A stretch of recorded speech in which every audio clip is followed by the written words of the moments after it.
Hi hello good morning dear students. ഇന്ന് നമ്മൾ നോക്കാൻ പോകുന്നത് പ്രൊഡക്ഷൻ ഓഫ് മെറ്റൽസ് ആണ്. 4ാമത്തെ ചാപ്റ്റർ ആണ്. ഇതിനകത്ത് നമ്മളൊരു വ്യത്യസ്തമായിട്ട് രീതിയിട്ടാണ് ക്വസ്റ്റ്യൻസ് നമ്മൾ ഇതിനകത്ത് കുറച്ചാണ് ഡിസ്കസ് ചെയ്യുന്നത്. പക്ഷെ നമ്മൾ എല്ലാ കണ്ടന്റും എങ്ങനെ ചോദിക്കും, എന്തായിരിക്കും ആൻസർ എന്നുള്ള രീതിക്ക് പറഞ്ഞു പോകാനാണ് ഉദ്ദേശിക്കുന്നത്. അപ്പം നിങ്ങൾ അറിഞ്ഞിരിക്കേണ്ട കുറച്ച് കാര്യങ്ങളാണ് ഇത്. ഏതാണ്? ഓരോ മെറ്റലും അതിൻ്റെ ഓറും ഏതാന്നുള്ളത് അറിയാം. ഇനി നിങ്ങൾക്ക് ചിലപ്പോൾ ഒരു ക്വസ്റ്റ്യൻ ഉണ്ടാവും, what is the difference between mineral and or. Mineral എന്ന് പറഞ്ഞു കഴിഞ്ഞാൽ നമുക്ക് ഭൂമിയിൽ നിന്ന് കിട്ടുന്നത് എന്താണോ അതാണ് മിനറൽ. ഓർ എന്ന് പറഞ്ഞു കഴിഞ്ഞാൽ അതിനേക്കാൾ കുറച്ച് വ്യത്യാസമുണ്ട്. എന്താണ് ഓറ്? ഓർ എന്ന് പറഞ്ഞു കഴിഞ്ഞാൽ ഓറിൻ്റെ ക്യാരക്ടറിസ്റ്റിക്സ് കുറച്ചുണ്ട്. ഓറ് അബണ്ടൻ്റ് ആയിരിക്കണം, എർത്തിൽ എന്തായിരിക്കണം? അബണ്ടൻ്റ് ആയിരിക്കണം. അതുപോലെ തന്നെ അതിൽ നമ്മുടെ ഓറിനകത്ത് മെറ്റൽ കണ്ടന്റ് എന്തായിരിക്കണം? കൂടുതലായിരിക്കണം. മെറ്റൽ കണ്ടന്റ് കൂടുതലായിരിക്കണം. അതുപോലെ നമുക്ക് ഈസി ആൻഡ് ചീപ്പ് മെത്തേഡ്സിൽ, അതായത് ഈസി ആയിട്ടും വളരെ എളുപ്പത്തിലും ചെലവ് കുറഞ്ഞ രീതിക്കും നമുക്ക് എന്ത് ചെയ്യാൻ പറ്റണം? സെപ്പറേറ്റ് ചെയ്തെടുക്കാൻ പറ്റണം. അപ്പോൾ ഈ പോയിന്റ് ഒന്ന് മനസ്സിലോർത്ത് വെക്കാം. ഇനി നമുക്ക് മെറ്റലർജി എന്ന് പറഞ്ഞു കഴിഞ്ഞാൽ ഓറിനെ മെറ്റൽ, അതായത് ഓറിൽ നിന്ന് മെറ്റൽ വേർതിരിച്ചെടുക്കുന്ന പ്രോസസ്സാണ് മെറ്റലർജി. ഇത് നടക്കുന്നത് 3 സ്റ്റേജിലാണെന്ന് നിങ്ങൾക്ക് അറിയാം. ഏതൊക്കെയായിരുന്നു മക്കളെ ആ 3 സ്റ്റേജ്? കോൺസെൻട്രേഷൻ ഓഫ് ഓർ, അതുപോലെ തന്നെ extraction of metal from the concentrated or, പിന്നെ റിഫൈനിങ് ആണ്. അങ്ങനെ 3 സ്റ്റേജസിലും പല പല മെത്തേഡ്സ് നമ്മൾ പഠിക്കുന്നുണ്ട്. അപ്പോൾ നമ്മുടെ ഫസ്റ്റ് സ്റ്റേജ് ആയിട്ടുള്ള കോൺസെൻട്രേഷൻ ഓഫ് ഓർ നിങ്ങൾക്ക് എല്ലാവർക്കും അറിയാവുന്ന ഒരു കാര്യം തന്നെയാണത്. ഏതൊക്കെയാണ്? Levigation, magnetic separation, ഫ്രോത്ത് flotation and leaching. അപ്പോൾ അതെ മെറ്റലിന് ഓറിന് വെയിറ്റ് കൂടുതലാണെങ്കിൽ, ഡെൻസിറ്റി കൂടുതലാണെങ്കിൽ നമ്മൾ ഉപയോഗിക്കുന്ന മെത്തേഡാണ് ലെവിഗേഷൻ അല്ലെങ്കിൽ ഹൈഡ്രോളിക് വാഷിംഗ്. അപ്പോൾ ഇവിടെ നമ്മൾ ഉപയോഗിക്കുന്നത്, അല്ലെങ്കിൽ ഈ ഒരു മെത്തേഡിന് എക്സാമ്പിൾ പറയാനുള്ളത് ഗോൾഡും അതുപോലെ തന്നെ ഓക്സൈഡ് ഓറുകളുമാണ്. ഇനി നെക്സ്റ്റ് വൺ ആണ് ഏതാ? ഇനി മാഗ്നറ്റിക് സെപ്പറേഷൻ. മാഗ്നറ്റിക് സെപ്പറേഷൻ ഏതെങ്കിലും ഒന്ന്, ഇതിങ്ങനെ നോക്കണ്ട, ഏതെങ്കിലും ഒന്ന് മാഗ്നറ്റിക്കും മറ്റേത് നോൺ മാഗ്നറ്റിക്കും ആണെങ്കിൽ നമുക്ക് എന്ത് ഉപയോഗിക്കാം? മാഗ്നറ്റിക് സെപ്പറേഷൻ ഉപയോഗിക്കാം. അപ്പൊ മാഗ്നറ്റിക് സെപ്പറേഷൻ ഉപയോഗിക്കുന്ന അയേണിന്റെ ഒരു ഓറാണ് ഏതാണ്? മാഗ്നറ്റൈറ്റ്. പിന്നെ നമ്മൾ നോക്കുന്ന വേറൊരു ഇമ്പോർട്ടൻ്റ് ആണ്, അതായത് ടിൻസ്റ്റോൺ. ടിൻസ്റ്റോൺ എന്ന് പറഞ്ഞു കഴിഞ്ഞാൽ SnO2. ഈ SnO2 ആണ് ടിൻസ്റ്റോൺ. ഈ ടിൻസ്റ്റോണിനകത്ത് ടിൻസ്റ്റോൺ നോൺ മാഗ്നറ്റിക് ആണ്. അതിനകത്ത് മാഗ്നറ്റിക് ആയിട്ടുള്ള ഒരു ഇമ്പ്യൂരിറ്റി പ്രസന്റ് ആണ്. അത് ഏതാണ് ആ ഇമ്പ്യൂരിറ്റി? 1 വേർഡ് ക്വസ്റ്റ്യൻ ആണ്. അതാണ് അയേൺ ടങ്സ്റ്റേറ്റ്. അയേൺ ടങ്സ്റ്റേറ്റ് ആണ് അവിടെ കാണുന്ന ഇമ്പ്യൂരിറ്റി, മാഗ്നറ്റിക് ആയിട്ടുള്ള ഇമ്പ്യൂരിറ്റി. ഇത് കുറെ കാര്യങ്ങളായിട്ട് ചോദിക്കാത്തൊരു ചോദ്യമാണ്. അപ്പൊ ഇത് ഇപ്രാവശ്യം വരാനുള്ള ചാൻസ് ഉണ്ട്. Iron tungstate. ഇനി അതെ നമ്മുടെ ഫ്രോത്ത് ഫ്ലോട്ടേഷൻ എന്താണ്? ഓറിന് വെയിറ്റ് കുറവാണ്, ലൈറ്റർ ആയിട്ടുള്ളത്. ഇത് ഇതിനകത്ത് തന്നെ കൊടുത്തിട്ടുണ്ട്. നമ്മളിവിടെ ഉപയോഗിക്കുന്നത് ഏതിനാണ്? സൾഫൈഡ് ഓറുകളെ റിഫൈൻ ചെയ്യാൻ വേണ്ടിയിട്ടാണ് നമ്മൾ എന്ത് ഉപയോഗിക്കുക? ഈ ഫ്രോത്ത് ഫ്ലോട്ടേഷൻ ഉപയോഗിക്കുക. ഇനി അലുമിനിയം എന്താണ്? നമ്മൾ ഹോട്ട് എണ്ണ വെച്ചിൽ ഡിസോൾവ് ചെയ്തിട്ടാണ് ചെയ്യുക. അപ്പം അതായത് ഓറ് ഒരു പെർട്ടിക്കുലർ സോൾവെന്റിൽ സോലിബിൾ ആയിരിക്കണം, മറ്റേത് ഇൻസോലിബിൾ ആയിരിക്കണം. എന്നിട്ട് നമുക്ക് ഫിൽറ്റർ ചെയ്തെടുക്കുക. അപ്പോൾ ഈ മെത്തേഡാണ് ലീച്ചിങ്. ഇനി ഇത് 2ാമത്തെ മെത്തേഡാണ് extraction of metal from the concentrated or. അതിന് ആദ്യം നമ്മൾ ഓക്സിഡൈസ് ചെയ്യും. ഓക്സിഡൈസ് ചെയ്യാൻ 2 മെത്തേഡ്സ് ഉണ്ട്, കാൽസിനേഷനും റോസ്റ്റിങ്ങും. ഞാൻ നിങ്ങൾക്ക് ഈ ടേബിൾ ആയിട്ട് തരുന്നത് എന്താണെന്ന് വെച്ച് കഴിഞ്ഞാൽ എളുപ്പത്തിൽ നിങ്ങൾക്ക് കാര്യങ്ങൾ മനസ്സിലാവാനാണ്. അപ്പോൾ കാൽസിനേഷൻ എന്ന് പറഞ്ഞു കഴിഞ്ഞാൽ heating in the ore in the absence of air. ഇനി ഇവിടെ നമുക്ക് ചെയ്തെടുക്കാൻ പറ്റുന്നത് ആരെയൊക്കെയാണ്? Carbonates and hydroxide. അപ്പൊ നിങ്ങൾക്ക് ക്വസ്റ്റ്യൻ ഇങ്ങനെയായിരിക്കും. ഇപ്പൊ സിങ്കിന് 2 ഓർ ഉണ്ടല്ലോ, സിങ്ക് ബ്ലെൻഡും ഉണ്ട്, കലാമിനും ഉണ്ട്. അപ്പൊ നോക്കി ഇതിനകത്ത് സിങ്ക് ബ്ലെൻഡിന് ഏത് മെത്തേഡ്? അതാണെങ്കിൽ റോസ്റ്റിംഗ് ആയിരിക്കും. സിങ്ക് ബ്ലെൻഡ് ZnS അല്ലേ. ഇനിയിപ്പോ കലാമിനാണെങ്കിൽ ZnCO3 ഏത് മെത്തേഡാണ്? കാൽസിനേഷൻ ആണ്. അപ്പൊ ഇതിങ്ങനെ മനസ്സിൽ കണക്ട് ചെയ്തിട്ട് വേണം ഓർത്ത് വെക്കാനായിട്ട്. അപ്പൊ അതിന് വേണ്ടിയിട്ടാണ് ആദ്യം എന്ത് പറഞ്ഞത്? ഈ കാര്യങ്ങൾ പഠിച്ചു വെക്കാൻ. Zinc blende ZnS, calamine ZnCO3. അപ്പൊ ഇത് ഓർത്ത് വെച്ചാലേ നിങ്ങൾക്ക് എന്ത് ചെയ്യാൻ പറ്റുള്ളൂ? ഈ ചോദ്യങ്ങൾ വരുമ്പോൾ ആൻസർ ചെയ്യാനായിട്ട് പറ്റുള്ളൂ. അപ്പൊ റോസ്റ്റിംഗ് എന്ന് പറഞ്ഞു കഴിഞ്ഞാൽ നേരെ തിരിച്ച് heating in the ore in the current of air. Current of air എന്നിവിടെ ഉദ്ദേശിക്കുന്നത് അതായത് എയർ കൊടുക്കണം. അപ്പം in the presence of air at എങ്ങനെയാണ് ബിലോ ഇറ്റ്സ് മെൽറ്റിംഗ് പോയിന്റ്. അപ്പൊ ഈ കാര്യങ്ങൾ ഓർത്ത് വെക്കുക. അപ്പൊ ഇവിടെ ആരാണ് നമ്മൾ ചെയ്യുന്നത്? സൾഫൈഡ് ഓറാണ്. അപ്പൊ ആദ്യത്തെ കാൽസിനേഷൻ കാർബണേറ്റ് ആൻഡ് ഹൈഡ്രോക്സൈഡ്. റോസ്റ്റിങ്ങിനകത്ത് സൾഫൈഡ് ഓറുകളാണ് വരുന്നത്. ഇനി മൂന്നാമത്തെ അതെ നമ്മൾ റിഫൈനിങ്ങിന്റെ മെത്തേഡ്സ് ആണ് ഇപ്പൊ നോക്കുന്നത്. റിഫൈനിങ്ങിന്റെ മെത്തേഡ്സ് ഇതേ ഏതൊക്കെയാണ്? ലിക്വേഷൻ ഉണ്ട്, ഡിസ്റ്റിലേഷൻ ഉണ്ട്, ഇലക്ട്രോലിറ്റിക് റിഫൈനിങ് ഉണ്ട്. ലിക്വേഷൻ ഓർത്ത് വെക്കേണ്ട എന്താണ്? മെൽറ്റിംഗ് പോയിന്റ് കുറവുള്ളത്, ലോ മെൽറ്റിംഗ് പോയിന്റ് ഉള്ള ആൾക്കാർക്കാണ് നമ്മൾ ചെയ്യുക. അതിന്റെ എക്സാമ്പിൾ ആണ് ഏതാ? Tin and lead. SnPb എന്നുള്ളത് ഓർത്ത് വെക്കണം, അല്ലെങ്കിൽ ടിൻ ഏതാ ലെഡ് ഏതാന്നുള്ള ഡൗട്ട് വരരുത് പിന്നെ. അപ്പൊ Sn ആൻഡ് Pb. അപ്പൊ മെൽറ്റിംഗ് പോയിന്റ് ഏതാണ്? ലോ മെൽറ്റിംഗ് പോയിന്റ് ആണെങ്കിൽ നമുക്ക് ഉപയോഗിക്കാൻ പറ്റുന്ന റിഫൈനിങ് മെത്തേഡ് ലിക്വേഷൻ. അതുപോലെ ലോ ബോയിലിംഗ് പോയിന്റ് ആണെങ്കിൽ നമുക്ക് ഉപയോഗിക്കാൻ പറ്റുന്ന മെത്തേഡാണ് ഡിസ്റ്റിലേഷൻ. അപ്പൊ ഇവിടുത്തെ example zinc, cadmium and mercury. Zinc, cadmium and mercury. അപ്പൊ സിങ്കിന്റെ Zn ആണ്, അത് എല്ലാവർക്കും അറിയാം. കാഡ്മിയം Cd, മെർക്കുറി Hg ആണ് കേട്ടോ. ചിലപ്പോ നിങ്ങൾക്ക് ഒരു 1 വേർഡ് ക്വസ്റ്റ്യൻ ഇങ്ങനെ ചോദിക്കാം, identify the metal which is refined using distillation. എന്നിട്ട് അതിനകത്ത് ഓപ്ഷൻസ് തരും. ടിന്ന്, ലെഡ്, പിന്നെ ഏതെങ്കിലും അയേൺ, അതുപോലെ തന്നെ സിങ്ക്, ഇതൊക്കെ തരും. അപ്പൊ അതിനകത്ത് ഏതായിരിക്കും കറക്റ്റ് ഓപ്ഷൻ? ഡിസ്റ്റിലേഷൻ വഴി വേർതിരിക്കാൻ പറ്റുന്നത് സിങ്ക് ആണ്. അപ്പൊ അങ്ങനെ ഓർത്ത് വെച്ചിട്ട് വേണം പഠിക്കാനായിട്ട് കേട്ടോ. ഇനി അടുത്തതാണ് ഇലക്ട്രോലിറ്റിക് റിഫൈനിങ്. പേര് പോലെ തന്നെ ഇലക്ട്രിസിറ്റി ഉപയോഗിച്ചിട്ടാണ് നമ്മൾ എന്ത് ചെയ്യുന്നത്? റിഫൈൻ ചെയ്തെടുക്കുന്നത്. അപ്പൊ electrolysis of salt solution of the metal. അപ്പൊ അതിനകത്ത് സോൾട്ട് സൊല്യൂഷനിൽ നിന്ന് നമ്മൾ എന്ത് ചെയ്യുക? മെറ്റൽ വേർതിരിക്കുകയാണ്. അപ്പൊ അതേ കോപ്പറും സിൽവറും ഒക്കെയാണ് ഈ രീതിക്ക്, അതായത് റിയാക്ടിവിറ്റി ഇതേ ഓക്കെ, കോപ്പറും സിൽവറും ഗോൾഡും ഒക്കെ നമുക്ക് എന്ത് ചെയ്യാം? ഈ ഇലക്ട്രോലിറ്റിക് റിഫൈനിങ് വഴി വേർതിരിച്ചെടുക്കാം. ഇനി നിങ്ങൾ നോക്കുക, ഇതേ ഇവിടെ നോക്കിക്കേ, ഇവിടെ ഇത് നമ്മുടെ ഇലക്ട്രോലിറ്റിക് റിഫൈനിങ്ങിന്റെ ഒരു ക്വസ്റ്റ്യൻ ആണ്. ഇവിടെ നമ്മളോട് ചോദിക്കാൻ പോകുന്നത് എന്താന്ന് വെച്ച് കഴിഞ്ഞാല്, ഇംപ്യൂർ കോപ്പറിനെ എവിടെ എടുക്കണം? എവിടെ എടുക്കണം? പോസിറ്റീവ് സൈഡില് ഇംപ്യൂർ കോപ്പർ, നെഗറ്റീവ് സൈഡില് പ്യുവർ ആയിട്ടുള്ള കോപ്പർ. ഇതൊരു ഇലക്ട്രോലിറ്റിക് സെല്ലാണ്. അതുകൊണ്ട് തന്നെ ആനോഡാണ് എന്ത്? പോസിറ്റീവ് ആയിട്ടുള്ളത്. കാഥോഡ് എന്താണ്? നെഗറ്റീവ് ആണ്. നോക്കി, അത് അങ്ങനെ തന്നെയല്ലേ? Cathode negative, negative. ആനോഡ് എന്താണ്? പോസിറ്റീവ്. അപ്പൊ ഇത് ഓർത്ത് വെക്കുക. ഇനി ഇവിടുത്തെ സൊല്യൂഷൻ ഏതാണെന്നാണ് നമുക്ക് 1 വേർഡിൽ എങ്ങാനും ചോദിക്കുക. അങ്ങനെയാണെങ്കിൽ ഏതാണ്? കോപ്പർ സൾഫേറ്റ് സൊല്യൂഷൻ വിത്ത് കുറച്ച് ഒരു 2-3 ഡ്രോപ്സ് ഓഫ് H2SO4 കൂടി മിക്സ് ചെയ്തതാണ്. ഇനി ഇവിടെ നമ്മളോട് ചോദിക്കുന്ന ചോദ്യം equation of oxidation, equation of reduction ആണ് ഇവിടെ ഇനി ചോദിക്കാൻ പോകുക. ആനോഡിൽ ഓൾവേസ് എന്തായിരിക്കും? ആനോഡിൽ ഓൾവേസ് ഓക്സിഡേഷൻ. ആനോഡിൽ ഓൾവേസ് ഓക്സിഡേഷൻ ആണ് വരിക. അപ്പൊ അതിന്റെ ഇക്വേഷൻ എന്ന് പറയുന്നത് എന്താ വരിക? Cu gives Cu2 plus 2 electron. കാഥോഡിനകത്ത് ഏതാ വരിക? റിഡക്ഷൻ ആണ്. അപ്പൊ എന്താണ്? Cu2 plus 2 electron gives Cu. അപ്പൊ ഇതാണ് എന്ത്?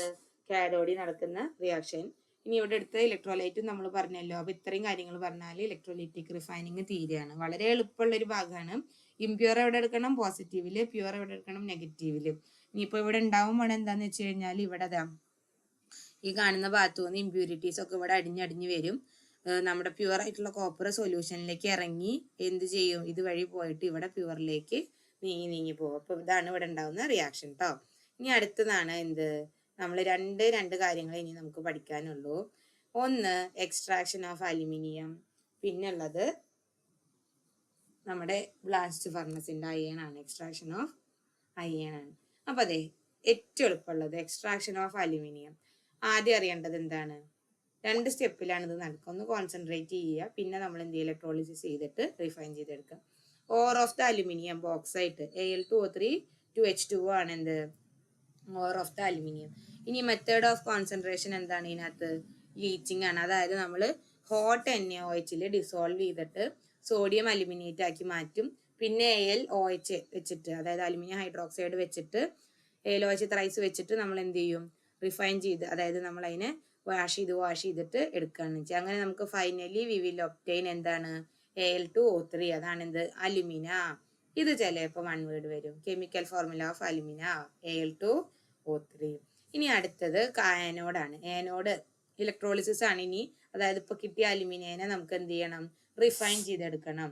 അപ്പൊ ഇവിടെ ആനോഡ് കാർബൺ റോഡാണ്, കാഥോഡ് കാർബൺ ലൈനിങ് ആണ്. ഇനി നമ്മൾ ഈ അലുമിനിയനെ വെറുതെ അലുമിനിയായിട്ട് അല്ല എടുക്കുക. എന്താണ്? ക്രയോലൈറ്റിൽ ഡിസോൾവ് ചെയ്തിട്ടാണ് നമ്മളവിടെ എടുക്കുന്നത്. അപ്പൊ ക്രയോലൈറ്റിൽ ഡിസോൾവ് ചെയ്യുക. അപ്പൊ എന്തിനു വേണ്ടിയിട്ടാണ് ക്രയോലൈറ്റ് ഉപയോഗിക്കുന്നത്? എന്തിനു വേണ്ടിയിട്ടാണ് ക്രയോലൈറ്റ് ഉപയോഗിക്കുക?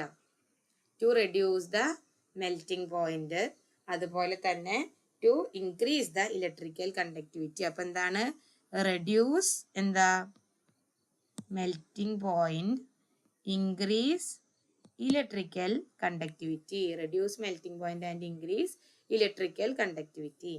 ഇനി ഇതേ നമ്മൾ നോക്കിയേ, ആനോഡിൽ നടക്കുന്ന റിയാക്ഷൻ, കാഥോഡിൽ നടക്കുന്ന റിയാക്ഷൻ. ഇനി ചിലപ്പോൾ ചോദിക്കാം Al2O3, അലുമിനിയയിൽ കാണുന്ന രണ്ട് അയൺസ് ഏതാണ്? അയോൺസ് ഏതൊക്കെയാ? Al3+ O2- ആണ് ഏതിൽ കാണുന്ന? അലുമിനിയയിൽ കാണുന്ന രണ്ട് അയോണുകൾ കേട്ടോ. അപ്പോൾ റിയാക്ഷൻ അറ്റ് ആനോഡ് എന്താണ് വരിക? O2- എന്തായി? 4 ഇലക്ട്രോൺസിനെ വിട്ടുകൊടുത്തിട്ട് അവിടെ എന്തായി? ഓക്സിജൻ ആയിട്ട് മാറി. രണ്ട് അയോണാണല്ലോ ഉള്ളത് അലുമിനിയക്ക്.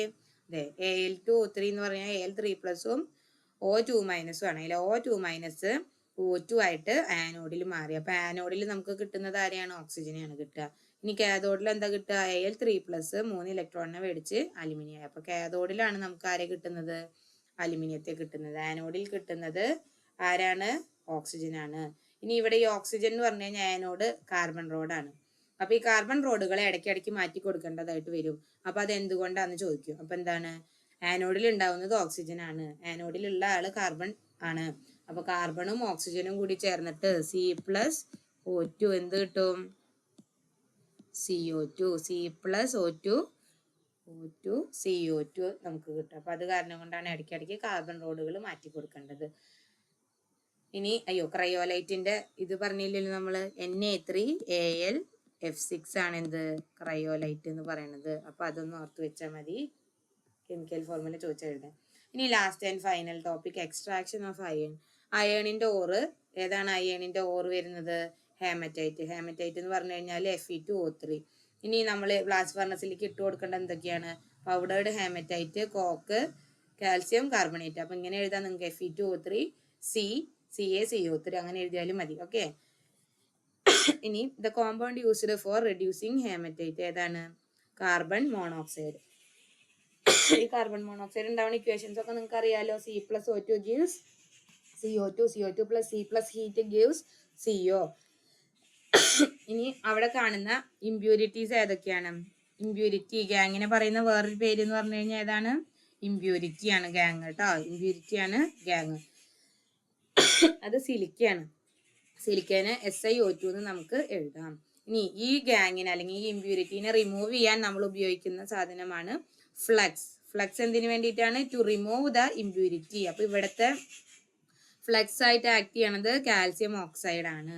ഇനി സ്ലാഗ് എന്ന് പറഞ്ഞു കഴിഞ്ഞാല് gangue plus flux equal to slag. അപ്പൊ സിലിക്കയും കാൽസ്യം ഓക്സൈഡും കൂടി ചേർന്നിട്ട് കാൽസ്യം സിലിക്കേറ്റ് ഫോം ചെയ്യുന്നു. ഇനി equation of formation of slag, ഇത് വളരെ ഇമ്പോർട്ടന്റ് ആയിട്ടുള്ള ഒരു ചോദ്യമാണ്. CaO+ SiO2 gives CaSiO3 CaSiO3. Okay. ഇനി നമുക്ക് അതിനകത്തുനിന്ന് നമുക്ക് എന്ത് കിട്ടുന്നുണ്ട്? അയൺ കിട്ടും. അതായത് നോക്കി, ഇവിടെ വേറൊരു ഇക്വേഷൻ കൂടി നമ്മൾ ഓർത്ത് വെക്കേണ്ടതായിട്ടുണ്ട്. ഏതാണ്? ഇപ്പൊ നമ്മൾ പറഞ്ഞല്ലോ റെഡ്യൂസിങ് ഏജന്റ് കാർബൺ മോണോക്സൈഡ് ആണെന്ന് പറഞ്ഞില്ലേ. റെഡ്യൂസിങ് ഏജന്റ് ഇവിടെ റെഡ്യൂസിങ് ഏജന്റ് എന്താണ്? കാർബൺ മോണോക്സൈഡ് ആണെന്ന് പറഞ്ഞു. അപ്പൊ ഈ കാർബൺ മോണോക്സൈഡിന്റെ ആ റിഡക്ഷന്റെ ഇക്വേഷൻ ചിലപ്പോൾ നമ്മളോട് ചോദിക്കാം. അപ്പൊ എഴുതേണ്ടത് ഇതാണ്: Fe2O3 plus 3CO gives 2Fe plus 3CO2. ഇതൊന്നും ഓർത്ത് വെക്കാം. അപ്പൊ ഇത്രയായി കഴിഞ്ഞാൽ നമ്മുടെ അയണിന്റെ ഇത് കഴിഞ്ഞു. പിന്നെ ഉള്ളത് നമ്മുടെ അലോയ്സ് ആണ്. അലോയ്സ് എന്ന് പറഞ്ഞു കഴിഞ്ഞാല് അലോയ്സിൽ നമുക്ക് 3 എണ്ണമാണ് പഠിക്കാനുള്ളത്. സ്റ്റീല്, നിക്രോം, പിന്നെ അൽനിക്കോ. അൽനിക്കോ ഓർത്ത് വെക്കാൻ ഏറ്റവും എളുപ്പമാണ്. എഫിന്റെ കൂടെ aluminium, nickel, cobalt. Aluminium, nickel, cobalt. ആരുടെ കൂടെ? അയണിന്റെ കൂടെ. അപ്പൊ എന്താണ് ഇവര് പ്രത്യേകത? ഇത് മാഗ്നറ്റിക് പ്രോപ്പർട്ടി ഉള്ള ആളാണ്. ഇതെന്താണ്? ഇതിന് മാഗ്നറ്റിക് പ്രോപ്പർട്ടി ഉണ്ട്, മാഗ്നറ്റിക് ആണ്. അപ്പൊ എന്ത് ചെയ്യും? നമ്മൾ ഇതിനെ പെർമനന്റ് മാഗ്നറ്റ് ഉണ്ടാക്കാൻ വേണ്ടിയിട്ട് യൂസ് ചെയ്യും. പെർമനന്റ് മാഗ്നറ്റ് ഉണ്ടാക്കാനായിട്ട് ഉപയോഗിക്കും. ഇനി നിക്രോമും സ്റ്റീലും. അപ്പൊ ഞാൻ ഓർത്ത് വെക്കുക ഇവിടുന്നാണ് തുടങ്ങുന്നത്. എഫ് ഉണ്ട്, നിക്കൽ ഉണ്ട്, ക്രോമിയം ഉണ്ട്, കാർബൺ ഉണ്ട്. ഇങ്ങനെ ഓർക്കുക. നിക്രോം, പിന്നെ ഒരു കാർബണും കൂടി ഇട്ട് കൊടുക്കുക. അപ്പൊ Fe, അതായത് iron, nickel, chromium and carbon. ഇതേ ആൾക്കാർ തന്നെയാണ് ഇവിടെ ഉള്ളത്. Fe, nickel, chromium and carbon. ഇവിടെ രണ്ടിടത്തും എന്താണ്? സെയിം ആണ് എന്തുള്ളത്? ആൾക്കാരുള്ളത്. അതായത് കമ്പോണൻസ് സെയിം ആയിരിക്കും. പക്ഷെ ഇവരെടുക്കുന്ന റേഷ്യോയില് ഡിഫറെന്റ് ഉണ്ട്. അപ്പൊ സ്റ്റീൽ എന്ന് പറഞ്ഞു കഴിഞ്ഞാല് കുറച്ചും കൂടി ഹാർഡ് സബ്സ്റ്റൻസ് ആണ്. അപ്പൊ നമ്മൾ എന്തിനു വേണ്ടി ഉപയോഗിക്കും? പാത്രങ്ങള്, കിച്ചൺ യൂട്ടൻസിൽസ് ഉണ്ടാക്കാൻ വേണ്ടി ഉപയോഗിക്കും. ഇനി നിക്രോം എന്ന് പറഞ്ഞു കഴിഞ്ഞാല് ഹൈ ഹീറ്റ് റെസിസ്റ്റൻസ് ആണ്. ഹീറ്റ് കപ്പാസിറ്റി ഒക്കെ കൂടുതലാണ്. അപ്പൊ നമ്മൾ എന്ത് ചെയ്യും? ഹീറ്റിംഗ് കോയിൽസ് ഒക്കെ ഉണ്ടാക്കും. പിന്നെ അത് ഇലക്ട്രിസിറ്റി കടത്തി വിടും. അപ്പൊ അത് കാരണം കൊണ്ട് നമ്മൾ എന്ത് ചെയ്യും? ഹീറ്റിംഗ് കോയിൽസ് ഉണ്ടാക്കാനായിട്ട് ഉപയോഗിക്കും. അപ്പൊ ഇത്രയാണ് മക്കളെ 4ാമത്തെ ചാപ്റ്ററിൽ നിങ്ങൾക്ക് പഠിക്കാനുള്ളൂ. വളരെ എളുപ്പമുള്ള ഒരു പാഠമാണ്. നന്നായിട്ട് അരും മുക്കും നിങ്ങൾ ചേർത്ത് വായിച്ചു പോകേണ്ട ഒരു പാഠമാണ്. അപ്പൊ നമുക്ക് ഇത്രയാണ് ഈ ചാപ്റ്ററിൽ മെയിൻ ആയിട്ട് വരുന്ന പോയിന്റ്സ്. ഇത് പഠിച്ചാൽ തന്നെ നിങ്ങൾക്ക് ഈ ഭാഗത്ത് നിന്ന് വരുന്ന എല്ലാ ക്വസ്റ്റ്യൻസിനും നല്ല മാർക്ക് കിട്ടാനായിട്ട് പറ്റും. അപ്പൊ താങ്ക് യു.